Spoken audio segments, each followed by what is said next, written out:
Men bi alin ka jen gwasame e update ki mi weka wonyam na me jen ler dana shalat ki leren be ko dong dia tok men chiro la re wish ka wan to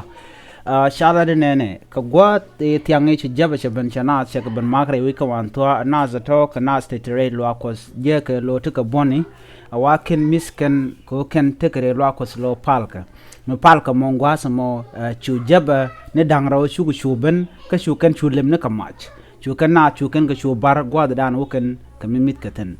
kan jabni wa bandien wa lo ko mele che rar medne kete kuchar kan gwad mo chu jabni daro to chu kan chu doine ma chu kan yu doine to ka chu kan na ti shop ka bangwan chu kan ga chu nak reine ne ten kon tela jilwa ko tela nuari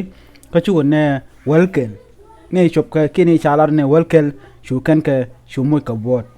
na me jela dana chalat kene diala kon tin chi right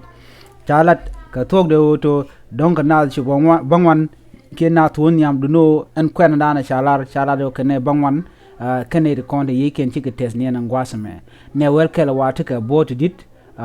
ka ka nasin kon ta makana ke jeba ke beka gwad dan ngai kon ga jen gare wich ka re wich ka jeba ke pibor alaken ka ngai kon morle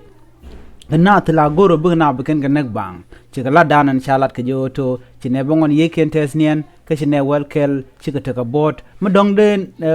number en ke kwen nder wo mu ga wonyam ngoda kanangaj ne mejen la danan chalat mendo dien wore re ka makoi warda ngoda kanangaj mucho da ladona tela ler mrung kamana na tuokre weka makoi warda duno an ban jeling amdana le rode miti jabba bo cha wen wini lo chana cha na pintin ke nguchi rode ladone kanan ngaje goa ke tela ler mi jidin michelington wana me amdana itore weka wanto ajeslo anmi didalong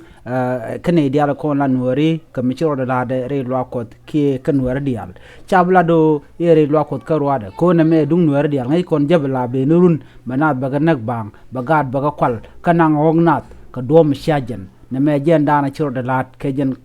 gwate tiang ka waru chi jabba chana cha na pinyen wini kana to rudien wa ka jidlo akot tepal lukos gwade dana tegatin na me jela de nga jen gwasme mitte ke mala kajreide ban jele ni gwi ka gwade dana chalat ke je ko ti diala de ka social media ki leren kon gor kon de kon kling jen do danan de kon gor ban nga ke je na me jazla ka kon dial chi tasla ka kon dial ke chi tasla ko bagalat du no mete mchiro la ban jele nga gwade ko to jaba agwanter nuari ka tere ka nuari ko jen gor hok kena gatin kon te ka nuari jen la dana tegtin ke jen mala den ko chala do kan gat e business ka ke la kan ya ko tumwan ne me chala lung ko kor gwan me bar